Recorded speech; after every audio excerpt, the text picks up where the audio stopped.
শৈলকুপায় কৃষক দল নেতার উদ্যোগে ৫ থেকে ৬ হাজার মানুষের মাঝে নগদ অর্থ বিতরণ। ঝিনাইদহের শৈলকুপায় পবিত্র ঈদুল ফিতর উপলক্ষে অসহায় ও দুস্থ মানুষের মাঝে নগদ অর্থ বিতরণ করেছেন কেন্দ্রীয় কৃষক দলের খুলনা বিভাগীয় সাংগঠনিক সম্পাদক ও ঝিনাইদহ জেলা বিএনপির সহসভাপতি উসমান আলী বিশ্বাস। আজ বৃহস্পতিবার ১৯ মার্চ সকালে শৈলকুপা পৌর শহরের নিজ বাড়ির পাশে খোলা মাঠে আয়োজিত এক কর্মসূচিতে প্রায় ৫ থেকে ৬ হাজার অসহায় নারী, পুরুষ ও শিশুদের মাঝে নগদ অর্থ বিতরণ করা হয়। জানা যায় ২০০১ সাল থেকে গত ২৫ বছর ধরে প্রতি বছর পবিত্র রমজান মাসের ২৯ রমজান তারিখে তিনি নিজ উদ্যোগে এই ধরনের সহায়তা কার্যক্রম পরিচালনা করে আসছেন। চলতি বছরেও তার ব্যতিক্রম হয়নি।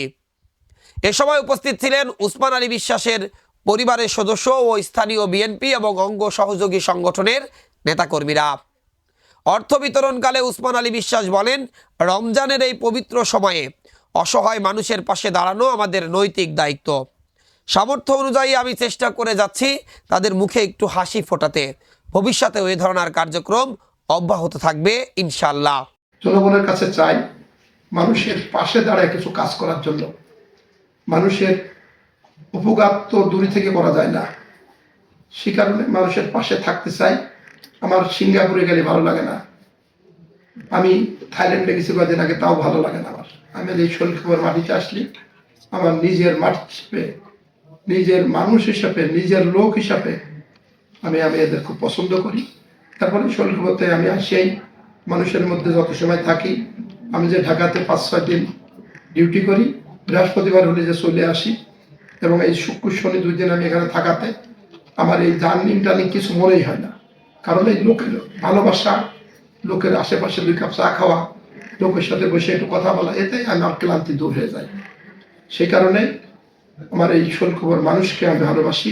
এবং আমি গত এসে গেছিলাম উমরায় দিয়ে যায়, আল্লাহর ঘরে সামনে দাঁড়িয়ে আল্লাহর পথ ধরে বলেছি, আল্লাহ তুমি এই শৈলকুপার মানুষদের অন্তত হিদায়ত করো এবং শৈলকুপার মানুষ যাতে ভালো থাকে। আমার আসাদ ভাই অত্যন্ত ভালো মানুষ, সে চায় দেশের মানুষ কিভাবে ভালো থাকবে। তারপরেও সে এই নির্বাচন করে গেছে, সে আল্লাহ তার সুস্থতা দান করুক। আমরা সুস্থ থাকতে, তারেক রহমান যেন সুস্থ থাকে, খালেদা জিয়ার জন্য দোয়া চাই সবার কাছে। আসসালামু আলাইকুম ওয়া রাহমাতুল্লাহ।